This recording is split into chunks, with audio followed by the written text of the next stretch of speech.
Good afternoon, ladies and gentlemen, and good morning to our colleagues and friends joining us from the States.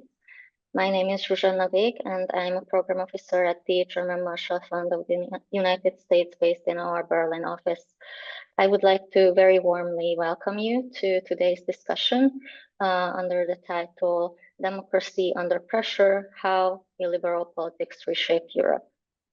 Today's conversation takes place in the framework of the OUTLIB project.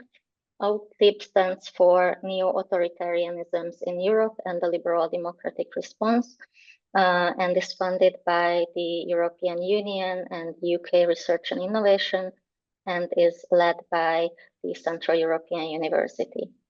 The topic of today's discussion and our overall OUTLIB project is the attempt to understand the variety of challenges that liberal democracy faces today in Europe, and particularly what a rising illiberal challenge really means for democratic polities, societies in the European Union and around the world. As we all know, democracy is a political system that is complex, complicated, and in its manifestations as such is undoubtedly diverse around the world and even in Europe. Its preservation, therefore, also requires constant tending to by all those actors that are participating in it, let them be filling various functions, citizens, scholars, politicians, or activists. So as scholars, we are also trying to contribute to that process here and look closely at this illiberal challenge that seems to be on the rise around Europe. To help us gain a more thorough understanding of what this challenge is, why it is gaining ground, and what it can realistically achieve, we have today with us three excellent scholars from Europe and the United States joining us, whom I would now like to very briefly just introduce to you. We have with us Petra Guasti, who is an associate professor of democratic theory at the Faculty of Social Sciences at the Charles University in Prague. Petra is one of the principal investigators of our OUTLIB project. Welcome, and thank you for joining us, Petra. From OUTLIB's leading institution in Central European University, we have with us Bálint Mikola, who is a postdoctoral research fellow at the CEU Democracy Institute based in Budapest. Welcome, Bálint, and thank you. And last but definitely not least, we have with us Marlene Laruelle, who is a professor at the George Washington University in Washington, D.C., and she's also the director of the university's Illiberalism Studies program. Thank you, Marlene, for being with us today. Thank you for joining. I also have to add that today's conversation is also building on a journal special issue that OUTLIB has put out just recently. And all our speakers are actually also authors of this special issue. This volume was published in the Politics and Governance Journal and addresses a variety of themes under the overarching umbrella of illiberal politics in Europe. I will put the link to the issue to the chat for you. It's open access, so it's freely available, and I very strongly encourage you to take a look at it because the contributions are really wide-ranging and add a lot to what we already know about illiberalism, both from a scholarly but also an analytical policy sense. So after a short introduction, I would just add a couple housekeeping remarks. Please, if you have questions, comments, do make use of the Q&A function. We would definitely like to hear your perspective, and I will do my best to pick up as many questions from you as I can. We will have first a short conversation with our three panelists, but then I will turn to your questions as well. Other than that, I think without any further ado, I would just dive into our conversation and pose my first very easy question to Petra. I've been using this term illiberalism, and I think we hear it more and more. By now, probably it rivals the term populism. What is it? What is the essence of illiberalism? And when we are talking about the illiberal challenge to liberal democracy, what does it really constitute? Okay, so first, thank you very much for the invitation and for the opportunity. I will try to, I mean, what I want to say, and this is all easy questions turn out to be the most difficult, the most difficult one. So I will try to make this justice, and I want to say that we are building here on a lot of scholarship, not even beyond the journal. I think two principal scholars, our viewers, if they're interested in this, should definitely follow their work, is Marlene, who is here, and our own Zsolt Enyedi, who has contributed really very much to constituting this field. So what I will try to say is that when we speak about illiberalism, we are not describing rejection of democracy, but rather a redefinition of democracy. So illiberalism preserves elections and popular sovereignty, but strips democracy of its liberal core: the rule of law, checks and balances, pluralism, minority rights. It claims to speak for the people while constraining institutions that protect people from the majority. So it kind of cherry picks from the core of liberal democracy, which is majority rule and minority protection, gets rid of the minority protection. We are not speaking of ethnic, religious minorities. We are speaking of political minorities. So illiberalism rests on three, let's say, basic interconnected ideas: the unrestrained popular sovereignty, the belief that the majority will should not be limited in any way; ethno-nationalist or anti-pluralist, anti-individualism, so the subordination of diversity to homogeneity, hierarchy, and moral order. I think this is very important. The moral aspect of illiberalism, I think, is really, really important. So it brings back these ideas of good and evil. And the third is anti-liberal, anti-globalism, so rejection of supranational authority, of cosmopolitanism, of universal rights in the name of homogeneity of the nation. So this does not necessarily appear as a one coherent ideology. So there are many flavors. It's like many flavors of ice cream, but most ice creams are going to have a core. There will be some cream in the ice cream. So this is very often going to be there. There can be also sprinkled some other elements of nationalism, populism, authoritarianism. But I think that this is if you ask for the essence, this is in the essence. It's the rejection of modernity.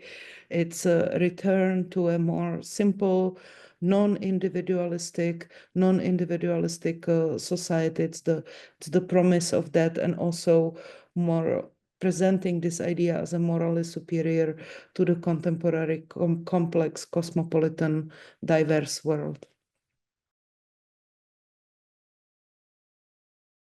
Thank you very much, Petra. And of course, when I said it's an easy question, I was joking. We, in the project itself, have spent months on trying to arrive to something that we all agree on, what illiberalism is, and I think we semi-succeeded. If you allow me just a brief follow-up question. So you said that illiberalism does not seek to completely do away with democracy, but wants to redefine it. And of course, looking at various challenges of democracy is also in itself nothing new. We have been previously, and you mentioned it also in the introduction of the journal Special Issue, we have faced a variety of challenges to democracy. In the 20th century, we were often talking about the hollowing out of parties, erosion of ideological competition, as you list, declining of citizen engagement. Illiberalism as such sounds also qualitatively new, but does it follow from these previous pre-existing challenges? Was it there already before? It just gained ground since then? How would you place it in this context?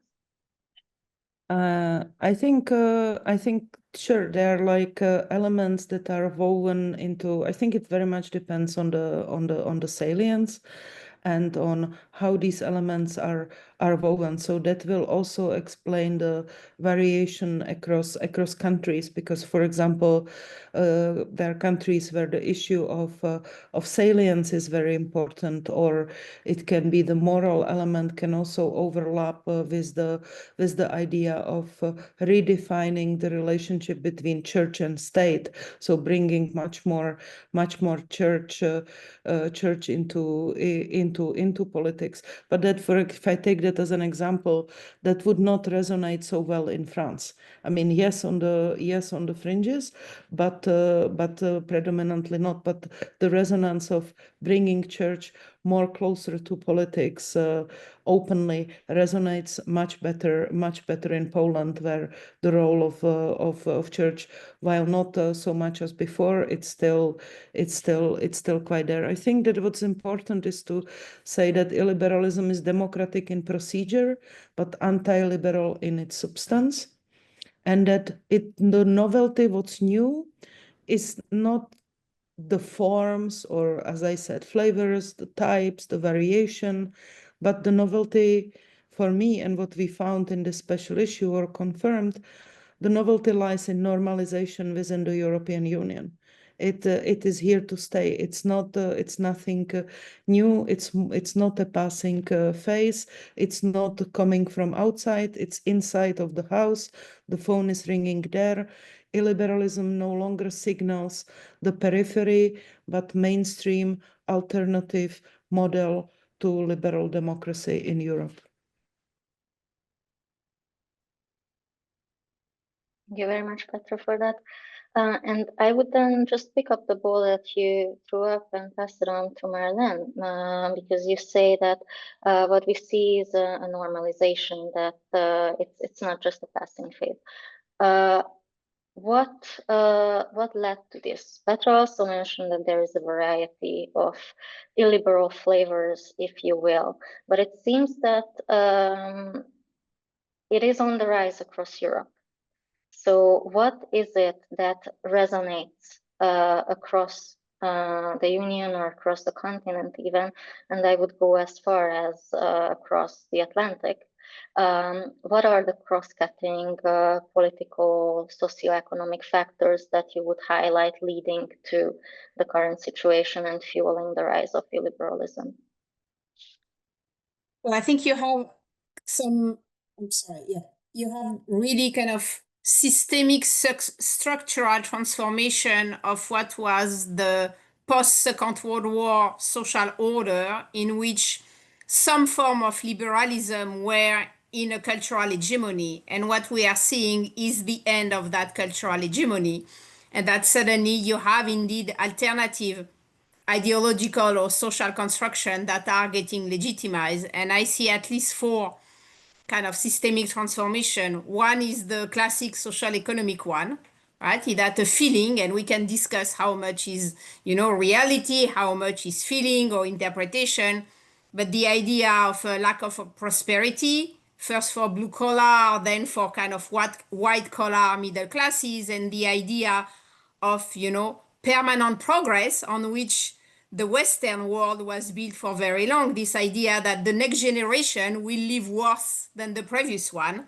So the idea that democracy is not going anymore with prosperity and that we have reached the maximum of what our economic model could bring. So this really deep feeling of déclassement of the population and that you have a rise of inequality where the existing liberalism cannot find any solution and doesn't seem to have any way of kind of solving the inequality. And you can, if you look at the current number, you never had such a high kind of disparity in living standard between big metropolitan area and rural region, both in Europe and in the US, right? So I think that is really one of the big kind of sociological background that explain the very deep kind of demographic reason for the rise of and social economic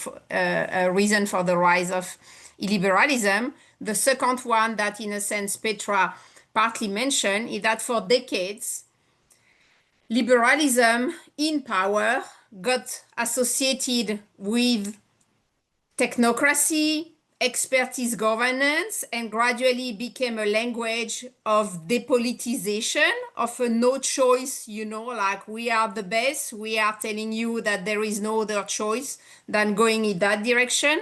And for me, it's really important to read illiberalism as the coming back of ideology and choice, of people saying, no, there is another way of doing things, of thinking about public policies, of reimagining democracy. And so it's kind of bringing back diversity and conflict into the political discussion. So I think that's the second point. Then, of course, change in the media ecosystem. And we had a lot of course, discussion on social media and the role they play. But I think it's much more than the social media, right? It's the whole ecosystem of, news channel that can run 24/7, the whole newspaper transformation also. I think media has really become the driving force behind social fragmentation. They are the one participating in polarization. And so what was making us living together has been also largely destroyed by the media ecosystem that is now really kind of devising, a tool for devising and no more for unifying. And then globally, I think we have been moving towards societies where citizens feel atomized, right? They are centered around consumption, ultra-individualism. And at the same time, people need and feel and ask for, belonging, meaning, community. So you have this kind of tension that you see in the surveys that people ask for, feel uncomfortable with both being individual consumer, and at the same time wanting some more than that, some meaning and community. And so I think one of the questions is that why is the right-wing answer to this anxiety seems to be more relevant than the left-wing answer, because you could say the left-wing was also bringing answers to some of these questions, but doesn't seem to work, right? So I think it's all these elements that are just telling us that it's the end of the cultural hegemony of post-World War liberalism that we see now. And as Petra was saying, illiberalism is here to stay because it's coming with an alternative to what we have been seeing as in practice liberalism, that is here to stay and coming with answer to all, at least, I'm not saying the answer are working, I say it's coming with at least in a narrative answer to several of these elements about how do we rethink democracy and how do we rethink the community and how do we try to reinvent living together with this kind of illiberal kind of software. Thank you very much, Marlene. And 2 points here. You mentioned that there is a sense of disappearance of permanent progress and the right coming forward with answers, seemingly attractive answers to voters. So if in our audience there are people who are interested more in this, I would like to draw your attention again to our special issue, which does treat this subject on multiple accounts. We have a really fascinating paper about illiberal social policy in Europe, about the welfare state ideas of the right, by Dorottya Sikra and Laurica Autisha. And also there's a really interesting paper on what illiberal actors actually implement from such promises once they enter power. This is written by Franziska Wagner, Dean Schaefer, and Mehmet Yavuz, titled Opposition to Government and Back. I will also put these directly into the chat. So as you see, we are wide-ranging, and I very much encourage you to take a closer look. But the second point I wanted to follow up on, Marlene, you mentioned that social media, the changing news cycle, and the transformation of the entire media ecosystem is facilitating the rise of illiberalism. And you yourself look quite a bit at the discourses. And I wanted to ask you about maybe it actually links to your final point. Why is the mainstreaming of such narratives, the liberals' narratives, seem to be more successful today? Because it's not only that there is an alternative, but we very often see that the mainstream picks it up, and the narratives, the alternatives enter mainstream politics. So why do you think this happens, and what really is the source of success here? Yeah, it's a really complicated question, and I think there are several types of answer. One is that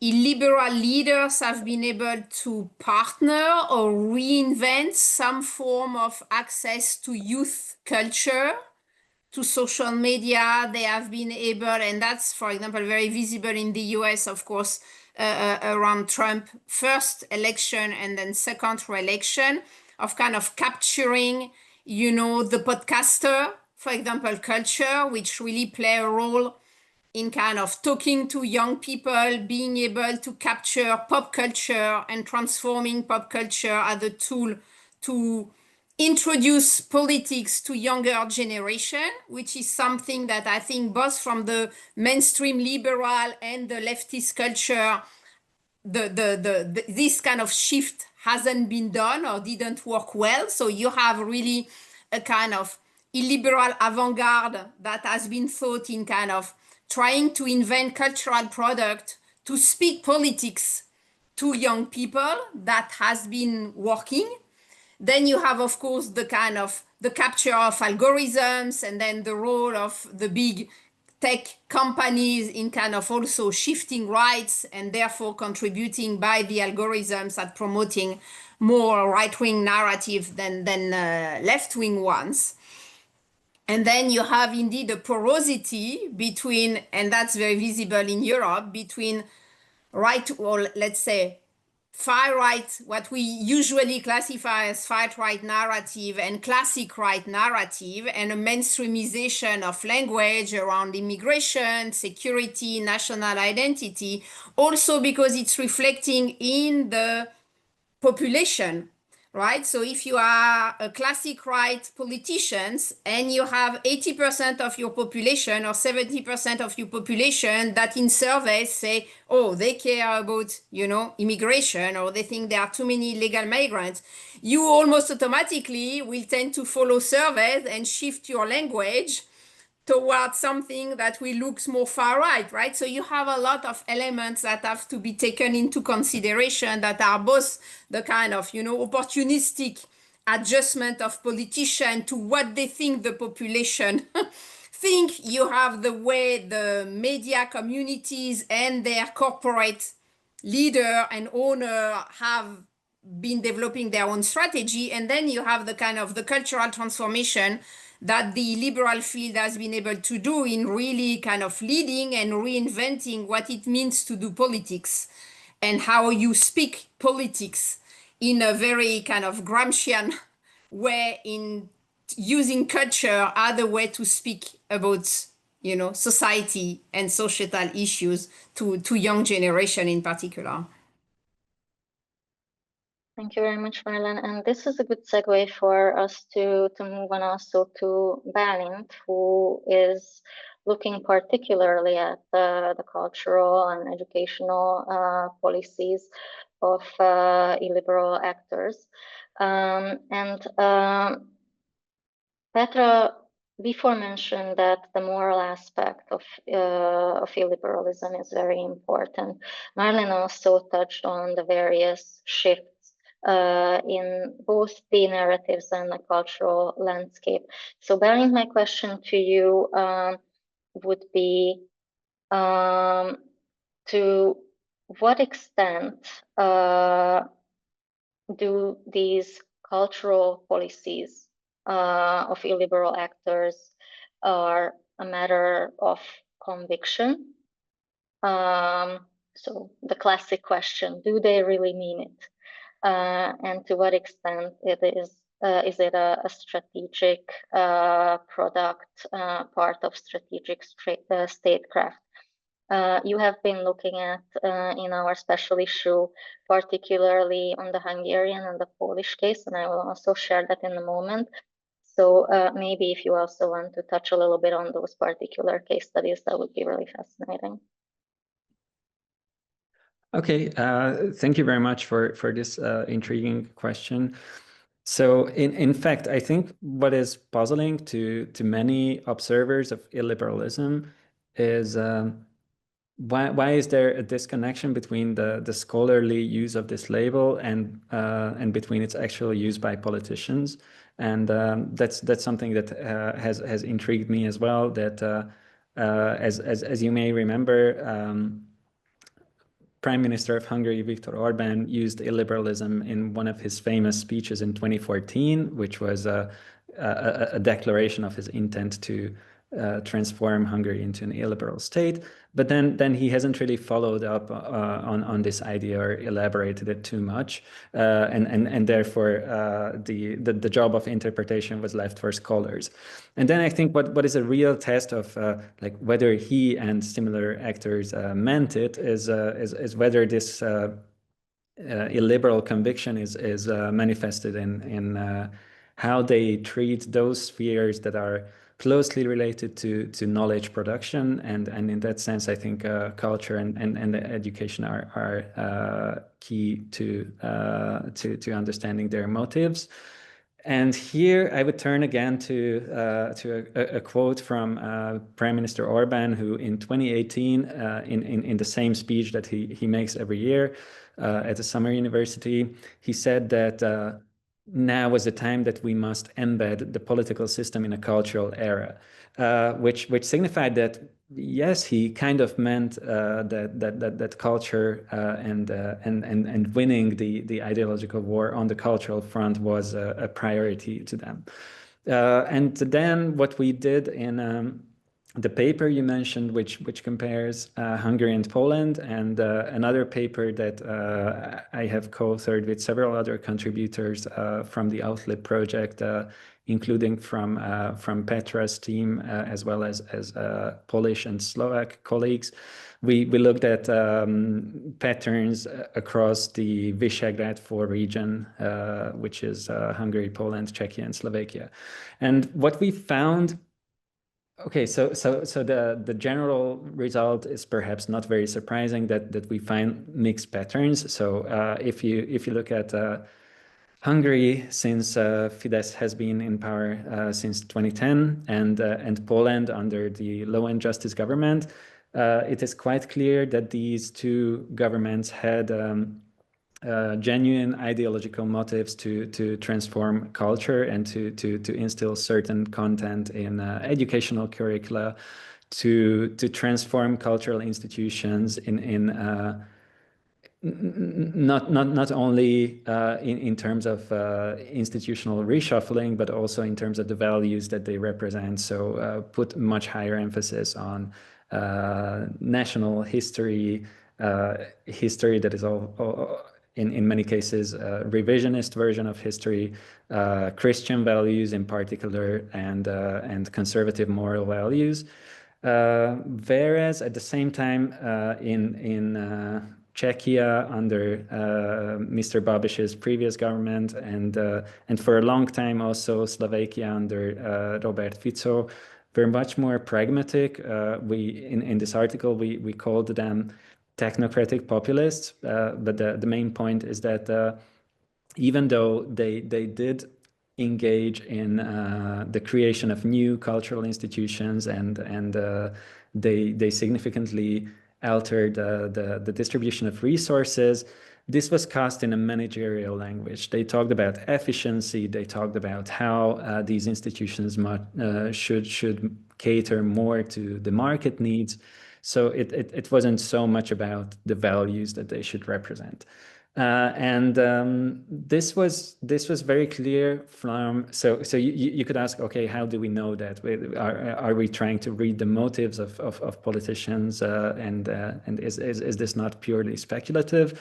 So we looked at the content of their speeches using quantitative text analytical methods, and these distinctions are based on the vocabulary that they are using. So how much they talk about nation, religion, Christian values, and how much they talk about things like the market, management, efficiency, and so on. And there is such a division, even though one needs to note that since Robert Fico has been back in power in Slovakia, he has taken a quite significant turn, and it seems like that cultural policy in Slovakia is also more driven by illiberal ideology now than it was during his previous terms.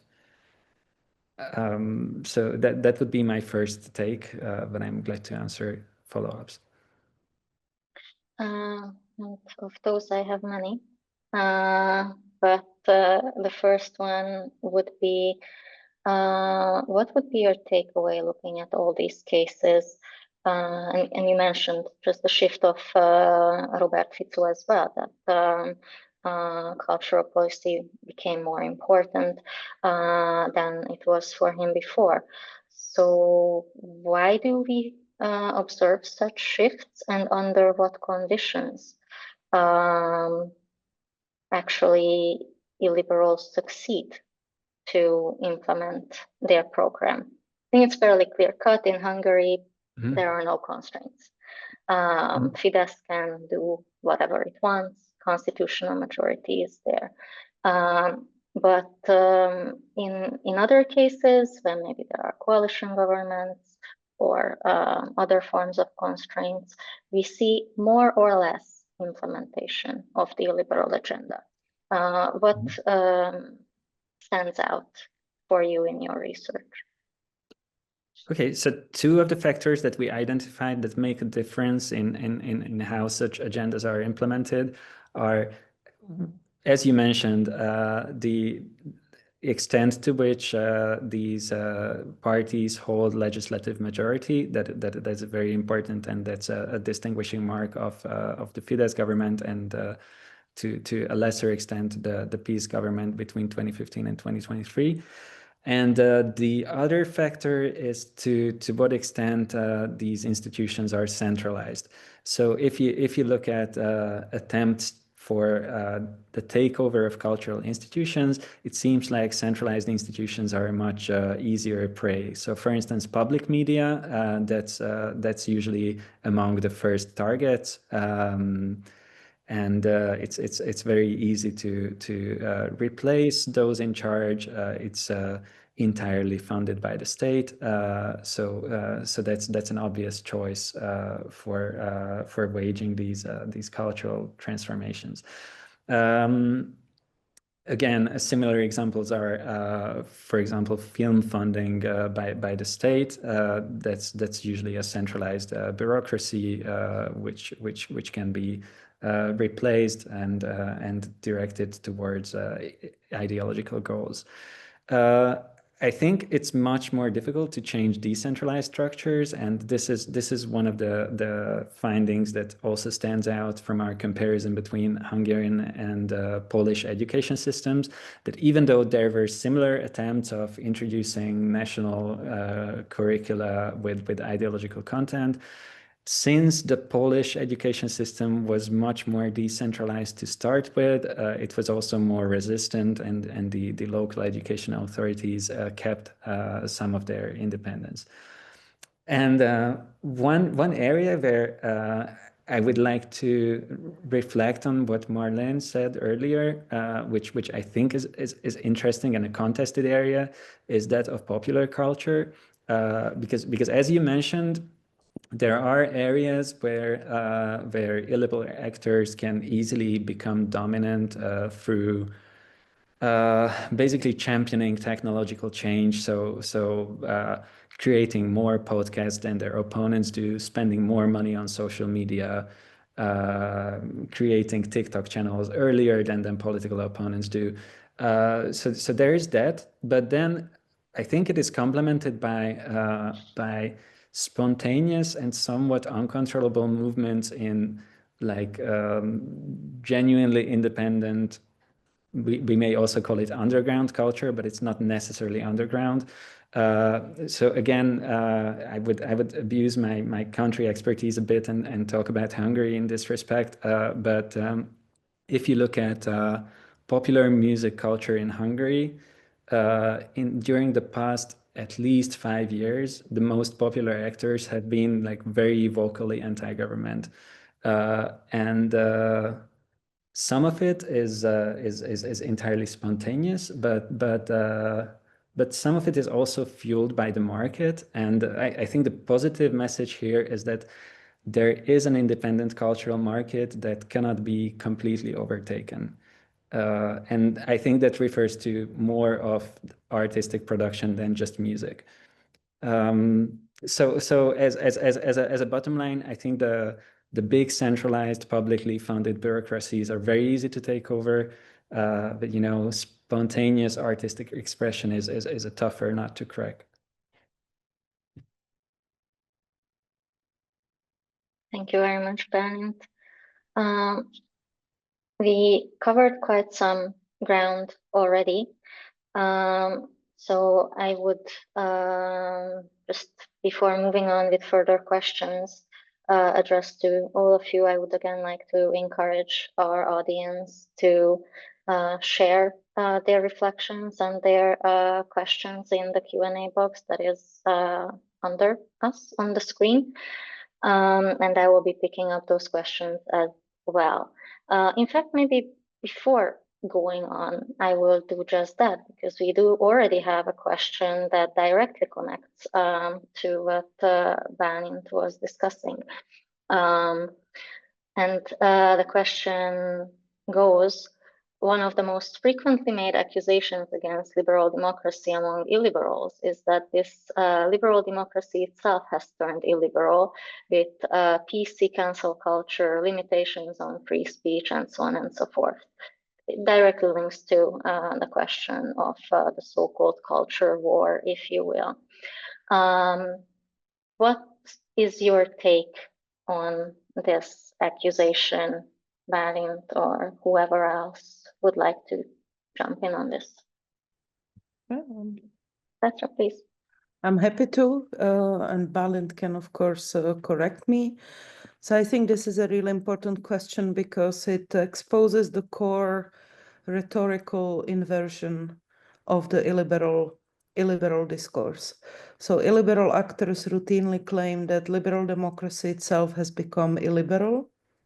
through either cancel culture or PC tyranny and so on. And what many of the contribution in the special issue shows that this is a discursive weapon, not an analytical truth. It reframes liberal democracy's self-correction as repression. I would like to make just very briefly 3 points as examples. Liberal limits protecting freedom. Constitutional constraints on hate speech or abuse of power are not censorship, but safeguards ensuring equal participation and dignity. Illiberals conflate accountability with oppression. So accountability for hate speech is not oppression. It's a constitutional framework. Disagreement isn't repression. What is usually called cancel culture is a societal contestation. It's again accountability, but it's not a state coercion. So freedom of speech is freedom from state intervention into speech.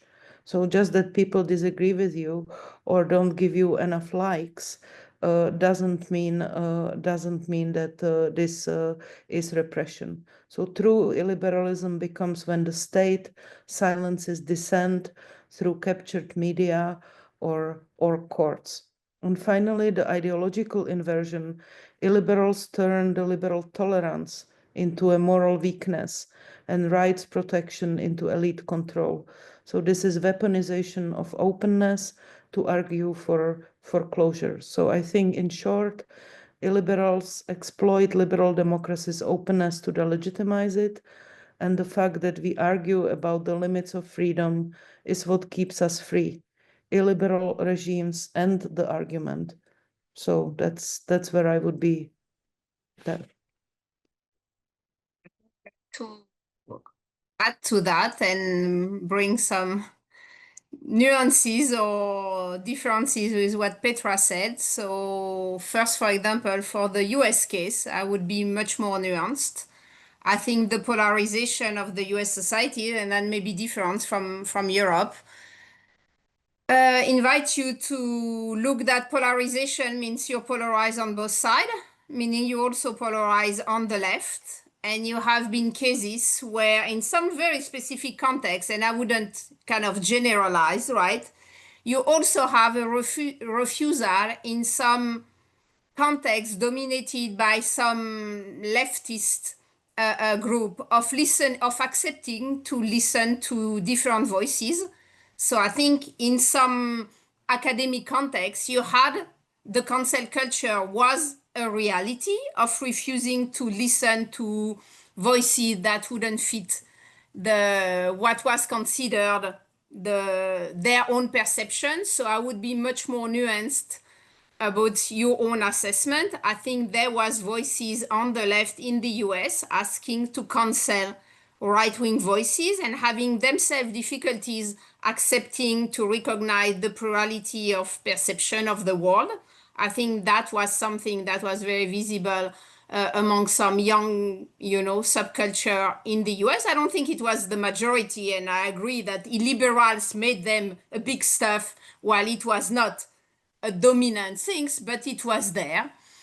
Then I would be also much more nuanced on what has been happening in Europe in terms of freedom of speech since October 7.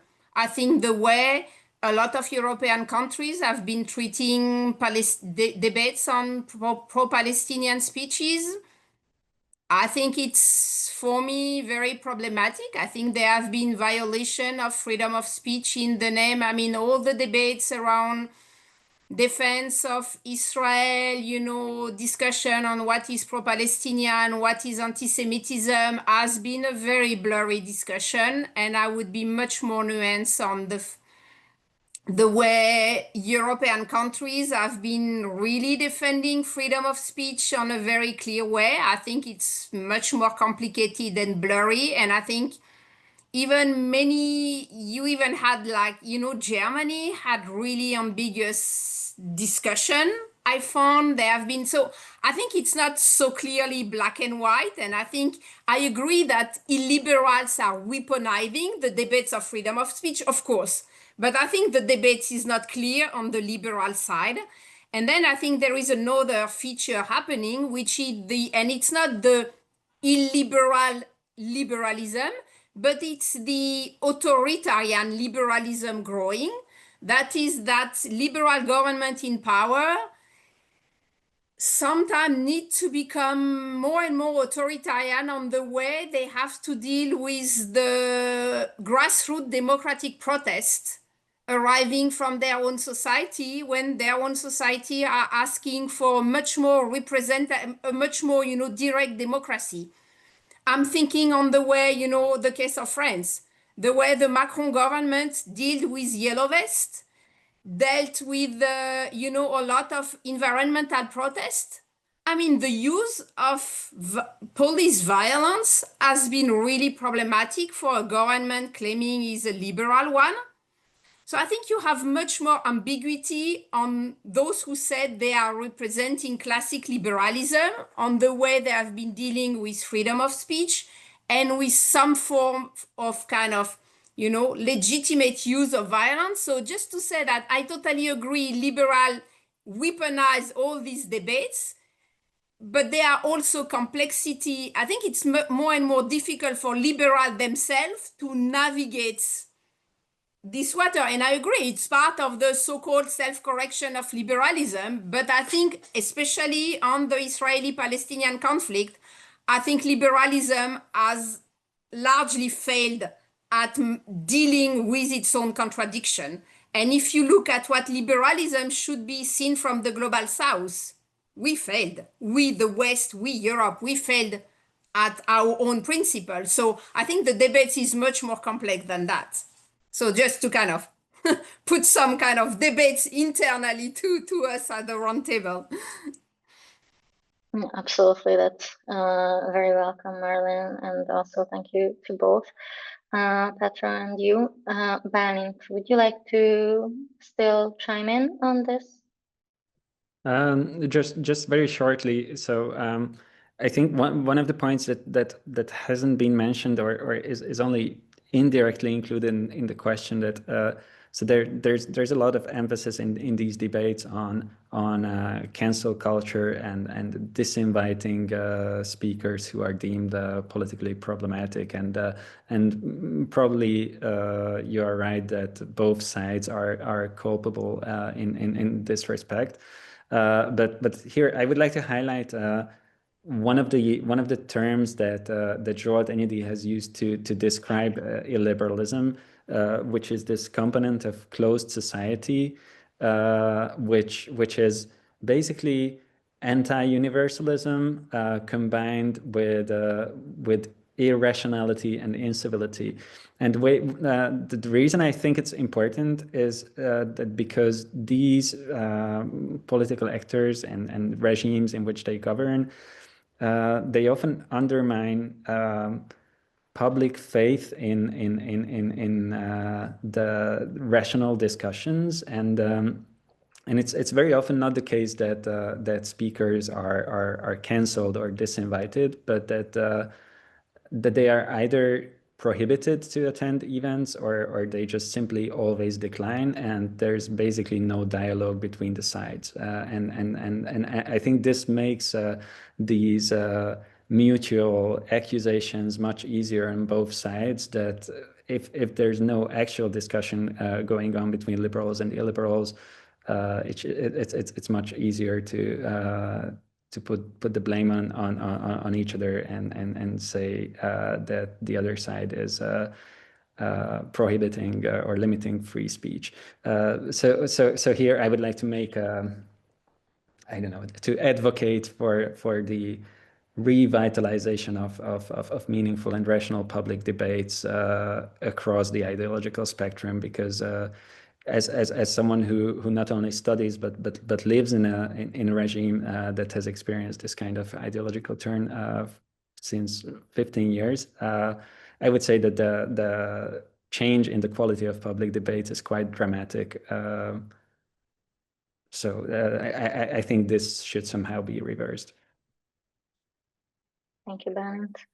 And this already shows or brings up some examples of what is really at stake with the rise of illiberalism, liberalism failures to live up to its own standards are also obviously contributing to this.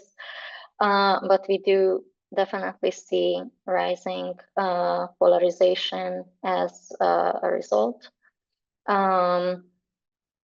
If we look at Europe, what do you really think is at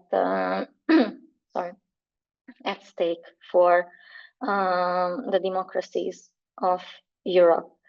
How do you see the potential of this growing and strengthening illiberal movement to reshape the politics, the political landscape? Petra already mentioned that through the normalization, illiberalism is here to stay. We have talked about the degradation of public discourse just now.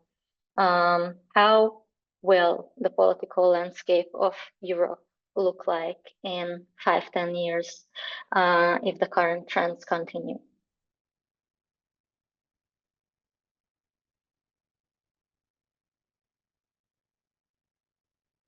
You begin? Please go ahead, Marlene. Okay.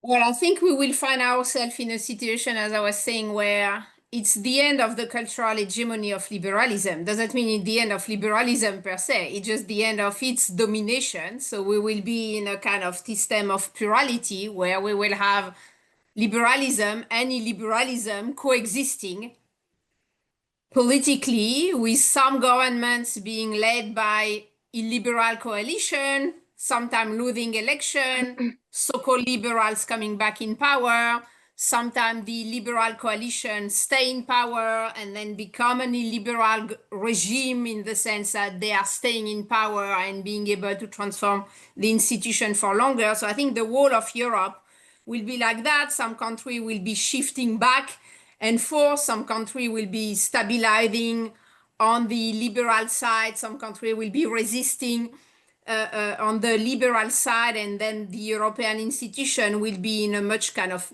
mixed situation. And that will be the new reality of Europe, which will be a big transformation for, I think, the European political project, because so far, for very long, that was the idea that, oh, it's just Hungary, you know, and then, okay, maybe Slovakia is sometimes problematic, or, okay, Meloni is a specific case because she's maybe illiberal on some aspect, but she's still playing the EU card. But I think globally, it will become much more complicated with each time different combination of, you can be illiberal but pro-EU, illiberal at home, anti-EU. So there will be a lot of different kind of flavor of the ice cream, as Petra was saying.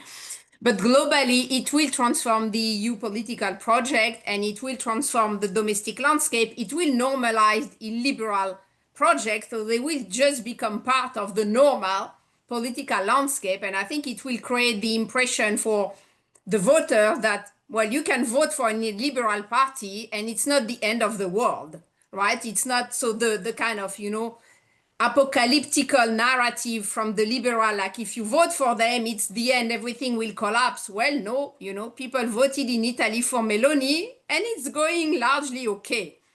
So that will participate to the normalization of the vote. But it's also mean that once they are in power, they will not be necessarily successful, or maybe even not successful at all, which will also at a certain point means, like, you know, what was making them interesting politically, while what that they were never in power.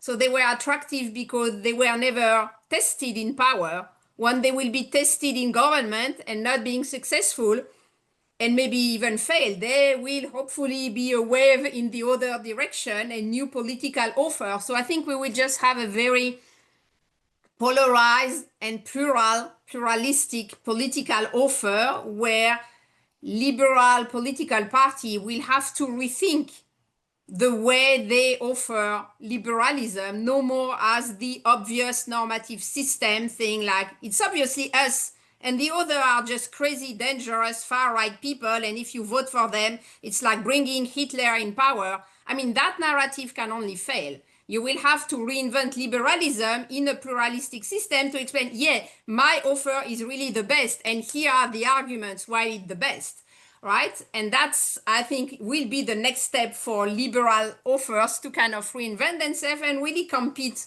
on the pluralistic ideological market. And I think we are gradually moving toward that, but it's still not yet the case. And we are still having in a lot of countries the kind of old-fashioned narrative that doesn't work anymore.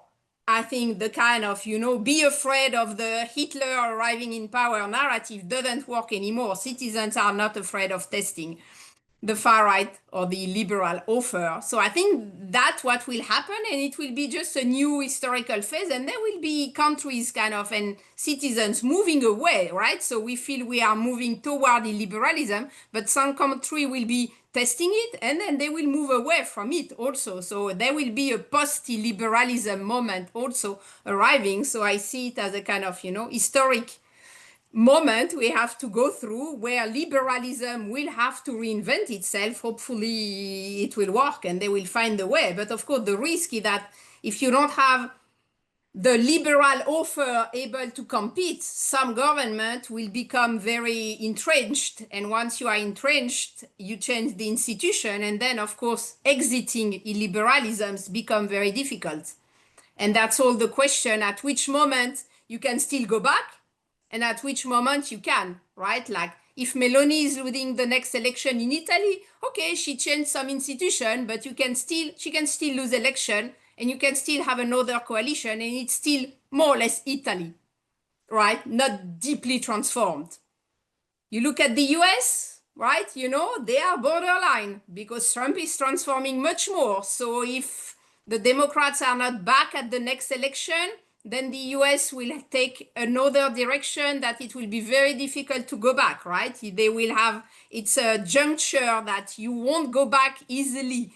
Hungary took another direction already a long time ago. Poland got the peace and then they were able to shift. So every country will have different trajectory depending on who is in the opposition to illiberalism. Thank you, Marlene. And I think it's all clear that the cultural hegemony of liberal democracy in Europe, at least, has ended. And but we also need to, I think, make or maybe amplify a qualitative change here. So we did have contestation of various ideas before the appearance and rise of illiberalism. It's not that within liberal democracy everybody agreed with everything. It's just, I think what we are seeing now is that the contestation doesn't necessarily address policy directions or what and how should be prioritized while the political system and its institutional underpinnings are largely accepted. But what is also coming under contestation now is the very political system that we are functioning in. So we were mostly talking about the cultural aspects of illiberalism, but it also goes hand in hand, if given the opportunity, with a challenge to the institutions of democracy, not just the liberal values and principles, although maybe we could count their division of power, checks and balances, but with the contestation of the very institutions.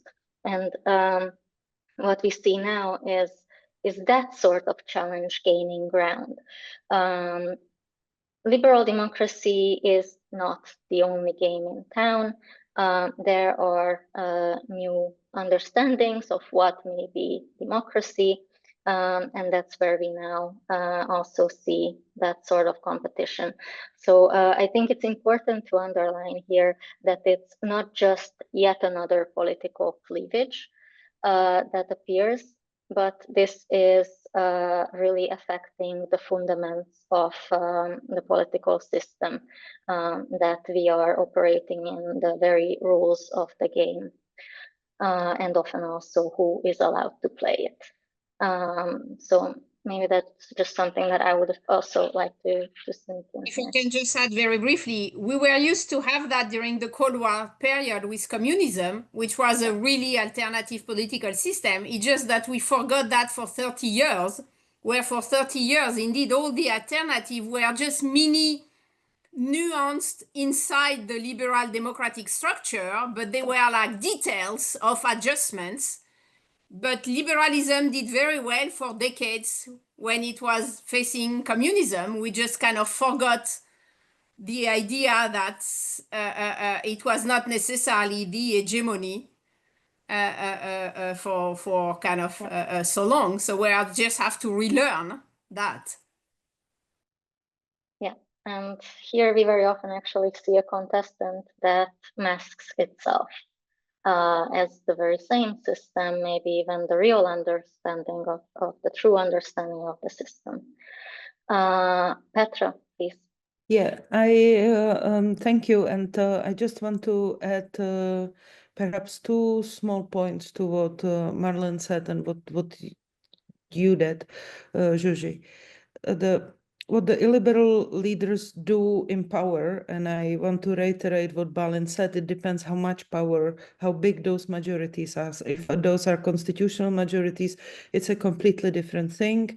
I also want to say that their institutional structures really matter, because if you have two chambers, so if you ask why law and justice in Poland never achieved what Viktor Orbán did, it's because Viktor Orbán has one chamber, single chamber. In Poland, you have two, and the majority in the Polish Senate of law and justice was always limited. What I want to say is that the institutions don't disappear. They are re-engineered rather than abolished. So courts, media, so they are there, but they are like emptied from within. And I think that this is really important to say that it's not going to disappear overnight. And the second point I wanted to make in reaction to Marlene, which I think is really important, is that what we need to understand that polarization works differently in multi-party systems. So the 95% of literature on polarization comes from two-party system in the United States. And what I wanted to give as an example from the recent 2025 Czech elections, that in multi-party system, if the liberals are basically, so yes, through polarization, you will have basically society polarized into two major pillars. You always, however, have the first-time voters or the non-voters that can enter, so they are not actually anywhere. And you have one, let's say, populist pillar. I don't want to call it illiberal. Populist pillar where some are more or less illiberal. And the mainstream pillar where actually also some may be, especially conservative parties have been, maybe I say flirting or curious, illiberal curious, bit curious about some aspect, especially you see confessional parties thinking that this return of religion is not at all bad because it's the good values and so on. So you have these two pillars, but there are differences within them, and there is a competition takes place both between and within. And what we have seen in Czech Republic is that basically exactly what Marlene was saying, the anti-populists were basically saying like this is the end of the world, like if they win, it's like out of NATO, out of European Union, and first train to Moscow. And I think that they have created a huge trap for themselves. It's a bad strategy in a multi-party system, because what Andrej Babiš, our future prime minister, did is he went to the public, and his final message was, Of course, not out of the EU. It is that he stepped out and differentiated himself and put his extreme competitors to the extreme side. Yes, they are trying to drag you there, but that's not me. It's always EU, it's always NATO, and you know I'm going to deliver to you. And he won a historic victory, the second biggest vote share in proportional system to get 35% of votes. It's a lot, but he was helped very, very much by the liberals throwing everybody thinking polarization works like in the US where you have just two choices.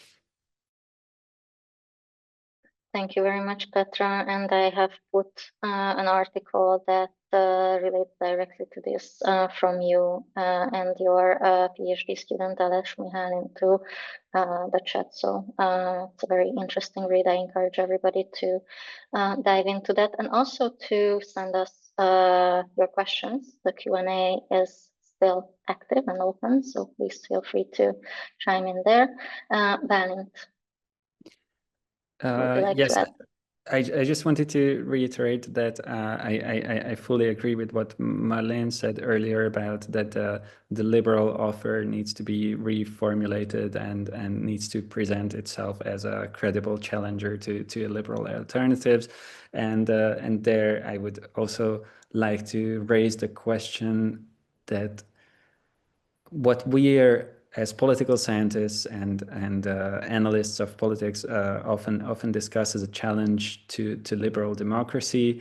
I think we should test how much this proposition, how much this concern resonates with the public. So since much of the public discussion is not about different versions of democracy, but about who is a real democrat, and both liberals and the illiberals position themselves as the best embodiments of true democracy. I think very few very educated citizens have these notions of we want to safeguard liberal democracy. So probably this has to be recast in a different, more approachable language, because many citizens do not really understand what is at stake or cannot relate to these discussions. Thank you very much for that. And then well, my follow-up question to all of you actually really just builds on this.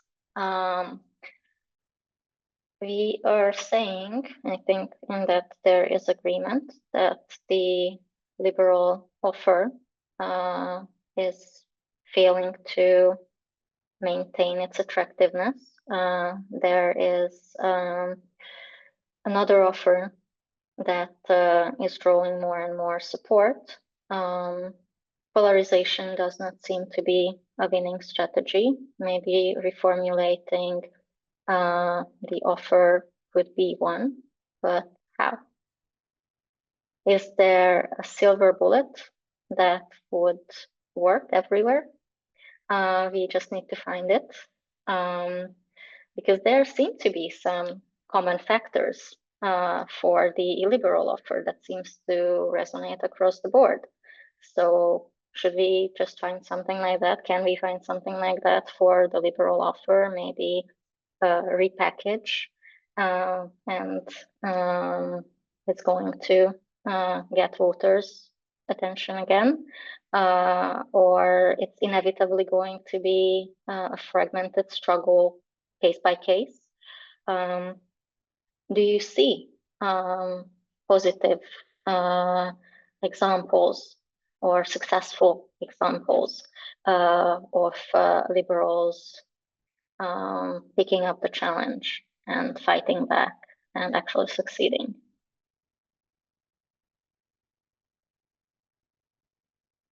I think this is the question. Oh, Marlene, there you go. I was wondering whether this is the question.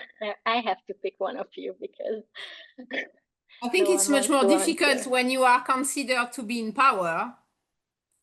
Yeah. Right? By definition, it's easier not to be in power and to come up with the catchy, motto, traditional values, family, morality, whatever, than when you are in power. But if you look in societies where you have an authoritarian regime or something identified as illiberal and you are fighting against, you had very successful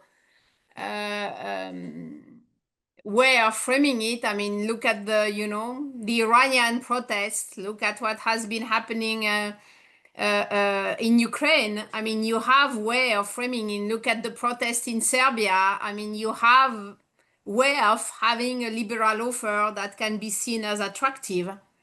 Right? I think in our societies, you could potentially have some type of mobilization. I mean, a few years ago, before COVID, there was an environmental protest. I wouldn't say it was necessarily liberal because it was probably more leftist than liberal, right? That was able to really mobilize the population around the idea and in a sense, the kind of, you know, the climate change action was probably one of the last universalistic narrative that we were sharing as citizen of the planet, one of these kind of last enlightenment universalistic ideas, and it was working pretty well, at least in the European framework, and it's in some of the global south kind of countries. So it's possible. The problem is that if you kind of slogans or narratives or motto are associated with, you know, technocracy, expertise, government that are currently in power, then it's become very difficult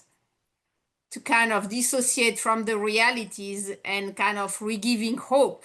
So you probably need to have a moment of breaking with those in power and kind of, you know, killing the father and saying, okay, the liberals in power are the bad ones, and we will be reinventing liberals under another forms, you know. So there is a moment where you need to kind of have something that is grassroots and not that look like a communication operation. And I think that the problem is that very often, if you look at the EU level attempt to reinvent, you know, good narratives for promoting EU, it's so artificially EU created and so little grassroots that it doesn't work, right? So you need to find a way to have it really coming grassroots and not being created. So it's all the kind of bottom-up, top-down aspect that is probably, for the moment, difficult to reinvent.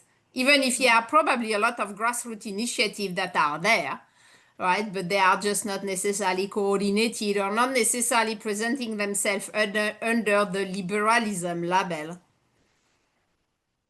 Thank you. I was wondering whether your argument will ultimately going to be that we'll just need to wait until illiberals all get in power and then liberals will suddenly find inspiration again.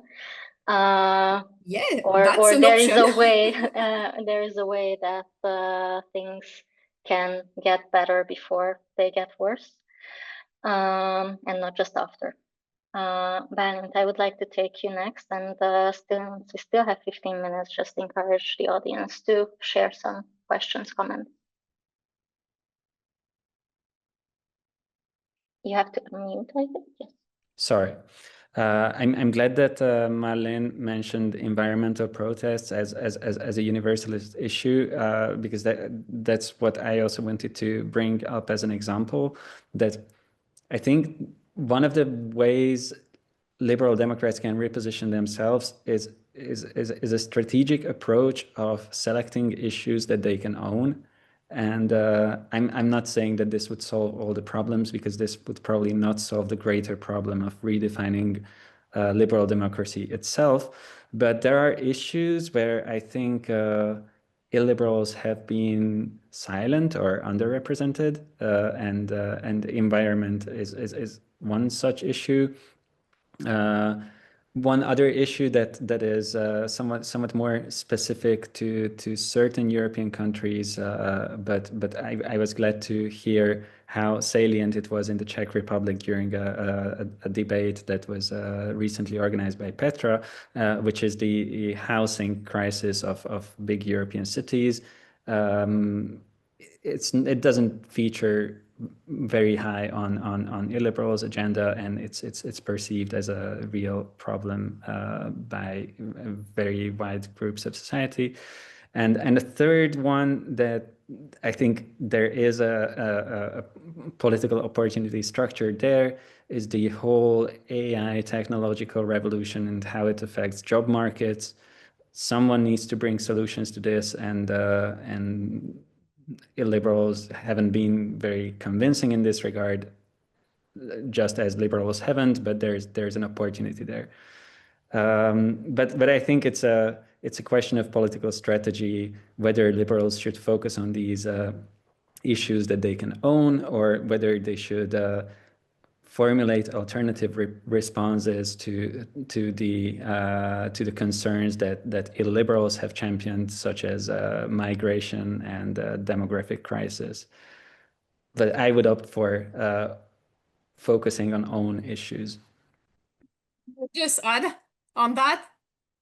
But I think the 3 points you mentioned are great. But for liberalism to have a constructive offer for that, liberalism needs to cut links with neoliberal economics. And that's not what it's doing, right? So the whole problem of liberalism is that it got delegitimized because it's connected to neoliberalism. So if it's unable to rethink its relationship to kind of financial capitalism, it will not make it. I mean, environment, if you want to do green capitalism and greenwashing, kind of greenwashing type, okay, housing, okay, maybe housing because it's easier, but green capitalism and then AI, if you're just doing AI with some regulation EU type, it's also not solving the issue. So if liberalism cannot have a kind of very deep rethinking of its relationship with the kind of financial capitalism, then the proposal that you have that would work indeed probably will not make it. And that's the big issue, is that are they capable of doing that or not? Or who among the liberals will be able to come up with that? Not all of them. Some part of the social democracy are not ready to cut links. Right? Yeah, and I think it's very important to highlight this linkage, and with that together, as you just said, like which liberals. So there is a variety, obviously there too, even if a lot of positions have over time in European countries in the mainstream have converged in key political issues, but there is a variety of actors at play here. Petra, I know that you want to come in, so I would like to give you the floor.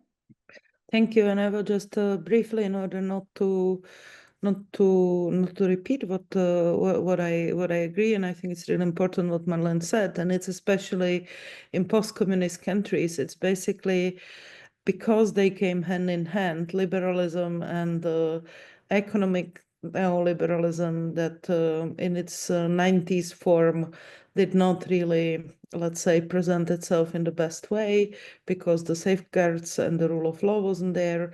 So that really makes it more difficult for the liberals here in this part of Europe.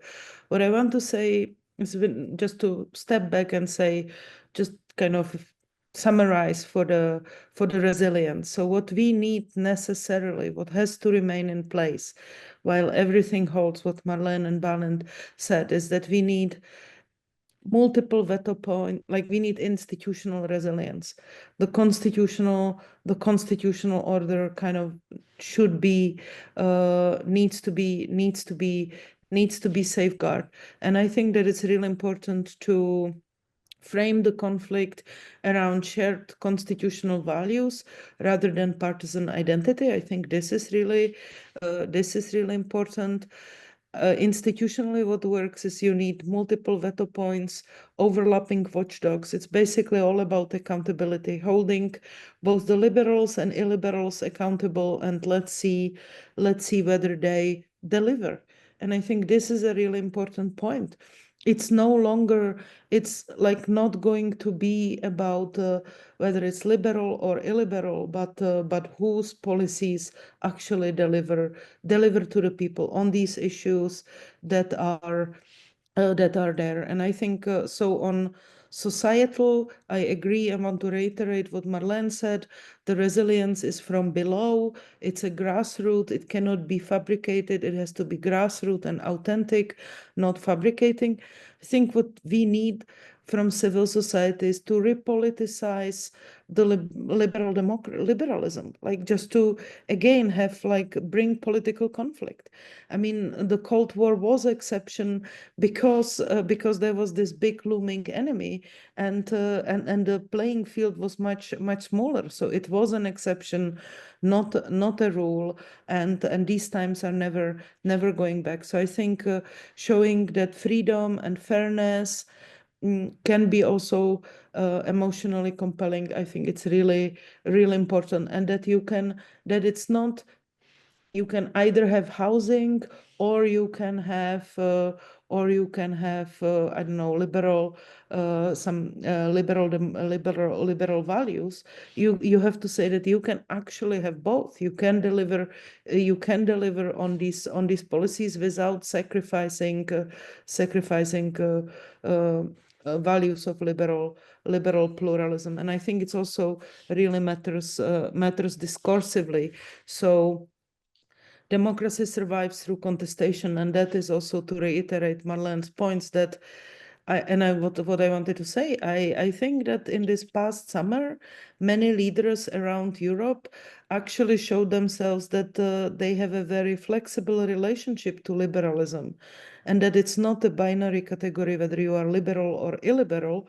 But I think many of them flirted a bit too hard with illiberalism on issues of like Palestine, Gaza, and other. And I don't think that's really liberal pluralism. You can, yes, the boundary is hate speech in Europe, definitely, but I think we have to provide the space for contestation, and the argument cannot be that you are like totalitarian or a terrorist when we disagree. So I think we need to end with what I wanted to end this interjection is to say we need to like have a civilized conflict, civilized disagree in a civilized way. And what Bálint alluded to, we had a panel of young party members, and they were from all like liberal and illiberal, and they have really disagreed profoundly on things, but in a civilized and non-personal way. And I would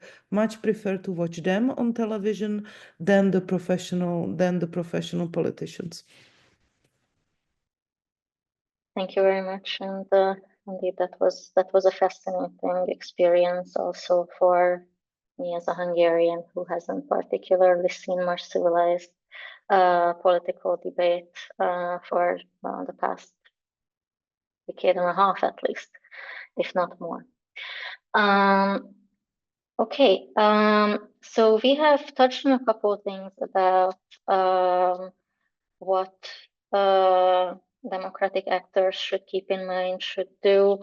We mentioned the importance of grassroots mobilization, the repoliticization of civil society, putting forward emotionally compelling arguments, liberals trying to own issues which may be less dominated by the illiberal challengers, but would provide answers to people's worries and actual needs.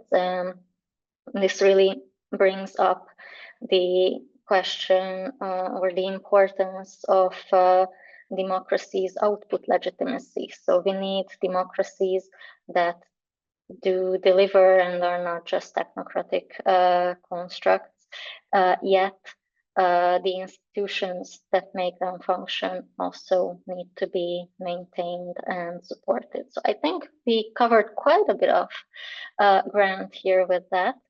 And as we still have a couple minutes, I would like to pick up I think two questions from the audience. One that would take us back a little bit to the culture domain that we started discussing and is a little bit more particular, but also I would like to take another one that broadens our conversation beyond Europe, hoping that you will venture an answer to that. So the first question would be about the economic incentives toward and behind illiberalism in the cultural sphere, and whether we can also, alongside the rise of illiberal politics, observe or is there scope for the marketability of illiberal ideas. I think we kind of touched on it that yes, and we do see that. Is that something that is happening in the cultural sphere with new actors entering the landscape? And the other question would take us out of Europe. And the example one of our members of the audience is bringing here is that of India. And the question was like, how do we explain the rise of illiberalism in a country like India, where a lot of factors that we have listed that may have contributed to the rise of illiberalism in Europe are not present, like the lack of social progress or the waning of social progress, the end of the cultural hegemony of liberalism. These are not given. So in this context, what explains the rise? I would leave it up to you if you would like to take one or both, and who would like to jump in. I can briefly comment on the India case. I think there is still a lot of research to be done on how we work with the concept of illiberalism in the global south, because I think a lot of the debates that have been happening so far have been noticing the kind of very Western-centric definition of illiberalism, and that it doesn't necessarily work well, or it has to be reframed when we talk about the global south, especially because in the global south, liberalism would be very much associated with colonialism. So any approach about illiberalism also immediately has something anti-colonial that we wouldn't have necessarily in the discussion, even if in Central Europe you have that aspect also. So that's one first point. Then illiberalism is now more and more used to discuss, of course, India. I saw it also to discuss Indonesia, Philippines, so it's thriving, but you can have indeed a lot of good debates, because indeed the kind of some of the social economic motivation and the political context is different, but you have some of the kind of the ideological elements that explain the rise of Modi seems to be very well kind of working with what we had in the global West, which means you may have different demographic, social economic reasons that explain the rise of illiberalism in the global south that doesn't fit with the one we have in the global north, but the ideological convergence seems to be the same, right? Rise of kind of rereading of democracy as an ethnic democracy, majoritarianism, anti-minority right, recentered on kind of values, morality, ethno-nationalism, all that works pretty well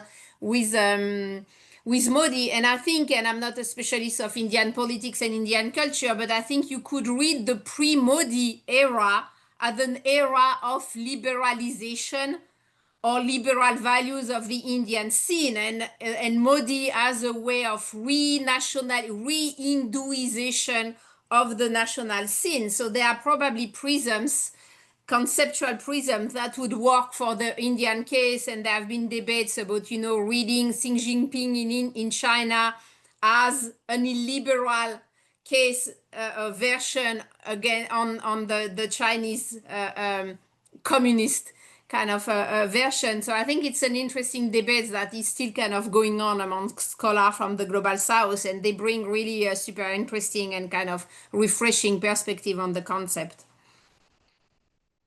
Thank you very much, Marlene. Is anybody interested in taking the culture question? Yeah, I'm glad to try to answer. So my understanding of illiberal cultural products marketability comes from a context where an illiberal government is in power, and that's my case knowledge. And in such cases, what I see is that such cultural products and artists are heavily subsidized by the state, actually against low market demand. And even with these often very disproportionate subsidies, they do not do very well in the market. So, for instance, if you take a look at last year's movie screening statistics in Hungary, there was a noticeable trend that independent productions that did not receive public funding from the Hungarian state did better in terms of audience numbers. And some of the flagship cultural products, including the most expensive historical movie produced in Hungary of all times, did quite poorly. So I don't see a genuine market demand for illiberal culture in such a context. Yet I could imagine that where illiberal niche subcultures are in opposition, or they have some underground revolutionary elements to them, there could be a genuine market interest, but not where illiberals are in power. Yeah, and if I can just pick up on what Bálint has said, and I think this is a perfect lakmus test, because illiberals love to say that they speak in the name of the silent majority. So probably they're making these historical movies which are like terribly boring, and they spend so much money that they want you to sit in the cinema for 4 hours. But what I'm trying to say is there is no silent majority. This is a radicalized minority, that takes over because liberals have failed, for either because they are not so liberal anymore themselves, or that they couldn't face the contemporary challenges. But I think that what really remains, and what I think will be challenging, is, like, to go beyond these labels and still stay within the realm of the truth. That, like, I think truthfulness in the public discourse, it's really it's going to be really a challenge. So we have tried to dispel some of these labels and say where it's more muddy. I understand it cannot be very often black and white, but still you cannot, like, green is not going to be blue, and so on. So I think this is like the silver lining also on what Bálint has said for Hungary and beyond, is that that this is not an appealing project, that it works on repression. It's maybe initially kind of appealing, but then it turns out that it doesn't deliver on the promise either, that it has been a lot of lies well packaged, or that it actually has to employ more and more repression and coercion. And I think in a medium and long term, that just doesn't work, because we don't want to live in that way. It's just, it depends on how long that medium term takes, and how destroyed or damaged the institutions are going to be when it ends. Thank you very much, Petra. And these were also excellent concluding words that I do not think I can really top. And as we are also out of time, I do not have to. So I would just like to thank you all on the panel and also in the audience for spending the past hour and a half with us. It has been really wide-ranging and thought-provoking discussion. So for that, Bálint, Petra, Marlene, thank you very much for your contributions, and to the audience, thank you for your questions. To close, I will put our website's link to the chat. Please follow us.